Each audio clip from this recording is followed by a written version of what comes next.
ధనుర్మాస వ్రత విధానం. సూర్యదేవుడు ధనుస్సు రాశిలో ప్రవేశించడంతో మొదలై భోగి పండుగ రోజు వరకు సూర్యుడు మకర రాశిలోకి ప్రవేశించేంతవరకు ఉండే మాసం ధనుర్మాసం. వైష్ణవ సాంప్రదాయంలో అత్యంత పవిత్రమైన మాసం ఇది. మాసమంతా వైష్ణవాలయాల్లో ప్రత్యేక పూజలు చేస్తారు. గోదాదేవి రచించిన తిరుప్పావై ని ఈ మాసం రోజులు పఠిస్తారు. ముఖ్యంగా కలియుగ వైకుంఠమైన తిరుమల శ్రీవెంకటేశ్వర స్వామివారి ఆలయంలో ఈ నెల రోజులు సుప్రభాతానికి బదులుగా తిరుప్పావైని పఠిస్తారు. అటువంటి పవిత్రమైన ధనుర్మాసంలో శ్రీమహావిష్ణువును మధుసూదనుడు అనే పేరుతో పూజించాలి. ప్రతిదినం పూజించి మొదటి 15 రోజులు నైవేద్యంగా పులగం లేదా చక్కెర పొంగలిని, తర్వాతి 15 రోజులు దధ్యోదనమును సమర్పించాలి. ధనుర్మాసం మొత్తం ఇంటి ముందు ఆవు పేడను కలిపిన నీటిని చల్లి బియ్యపు పిండితో అందమైన ముగ్గులు పెట్టి, ముగ్గుల మధ్యలో ఆవు పేడతో చేసి, పసుపు, కుంకుమలు, వివిధ పూలను అలంకరించిన గొబ్బిళ్లను ఉంచాలి. ఈ విధంగా చేయడం వల్ల కన్యకు మంచి భర్త లభిస్తాడు, సౌభాగ్యం కలకాలం వర్ధిల్లుతుంది అని నమ్మకం. ధనుర్మాస వ్రతం. ప్రత్యక్ష భగవానుడైన శ్రీసూర్య భగవానుడు మేషరాశి మొదలు 12 రాశులలో సంచరిస్తుంటాడు.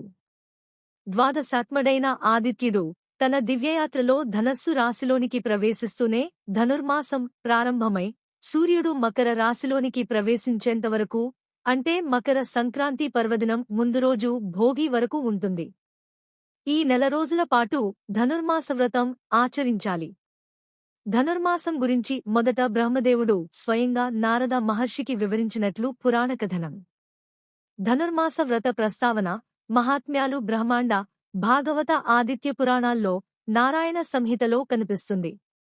వ్రతం చేయాలనుకునే వారు బంగారం లేదా వెండి లేకపోయినట్లయితే శక్తి మేరకు పంచలోహలాతోగాని, రాగితోగాని శ్రీమహావిష్ణువు విగ్రహాన్ని ఒకదాన్ని తయారు చేయించుకుని పూజాపీఠంపై ప్రతిష్ఠించుకోవాలి. విష్ణువును మధుసూదనుడు అనే పేరుతో వ్యవహరించాలి.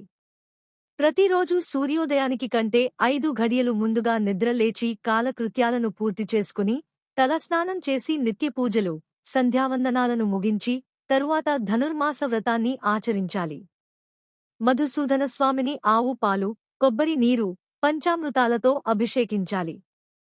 అందుకోసం శంఖాన్ని ఉపయోగించడం శ్రేష్టం.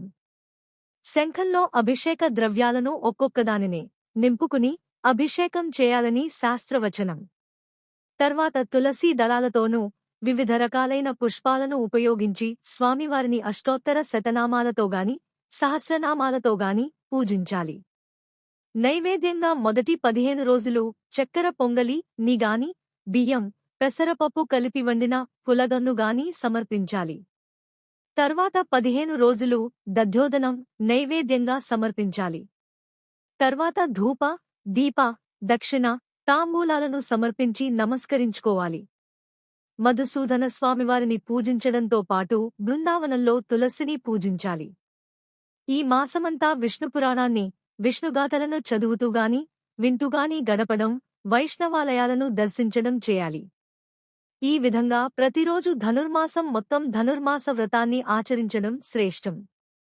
నెల రోజుల పాటు చేయలేనివారు 15 రోజులుగాని, 8 రోజులుగాని, 6 రోజులుగాని, 4 రోజులుగాని, లేదంటే కనీసం ఒక్కరోజు అయినా ఆచరించాలని శాస్త్రవచనం.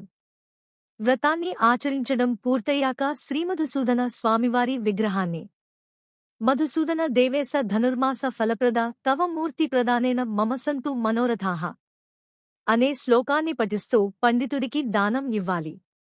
పండితుడు దానాన్ని స్వీకరిస్తూ ఇందిరా ప్రతిగృహ్ణతు అని పండితుడు ఇచ్చే ఆశీర్వచనాన్ని స్వీకరించడం వల్ల సకల కోరికలు సిద్ధిస్తాయని చెప్పబడుతోంది.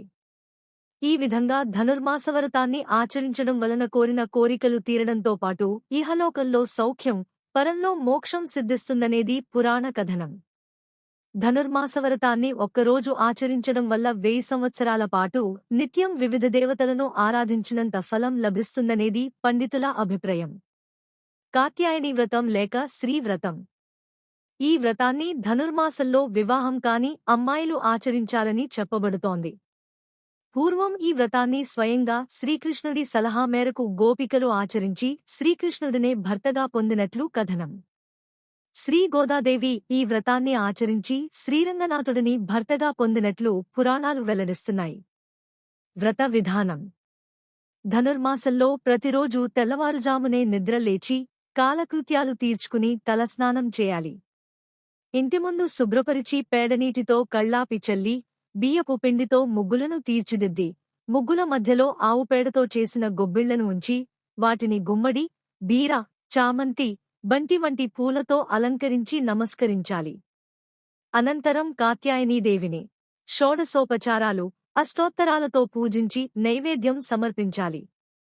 ఈ విధంగా ప్రతిరోజూ ధనుర్మాసమంతా ఆచరించాలి. తెలుగునాట గొబ్బెమ్మల వ్రతంగా పేరుపడిన ఈ కాత్యాయని వ్రతాన్ని కన్యలు ఆచరించడం వల్ల మంచి భర్త లభిస్తాడని శాస్త్రవచనం. పాసురాల సాయం: 1 నుంచి 5 వరకు ఉన్న పాసురాలలో వ్రత విధానం గురించి, 6 నుంచి 15 వరకు పాసురాలలో తన తోటి చెలికత్తెలను నిద్రలేపి నందగోపుని గృహానికి వెళ్లడం, 16 నుంచి 17, 18 పాసురాలలో నందగోపుడు, యశోద, బలరాములను మేల్కొల్పడం, 23వ పాసురంలో మంగళాశాసనం చేయడం, 25, 26 స్వామివారికి అలంకారలైన ఆయుధాలను పర అనే వాయిద్యాన్ని కోరుకుంటూ తమ శరణాగతిని అనుగ్రహించి తమ సంకల్పాన్ని నెరవేర్చమని ప్రార్థిస్తుంది.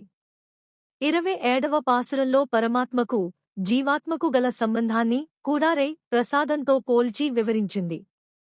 30వ పాసురం ఫలశ్రుతితో భగవంతునికి మనకు గల సంబంధం తెలిస్తే కోరికలను మనం కోరవలసిన పనిలేదని స్వతంత్రించి భగవంతుడిని అడిగి పొందవచ్చని తెలియజేసింది గోదాదేవి.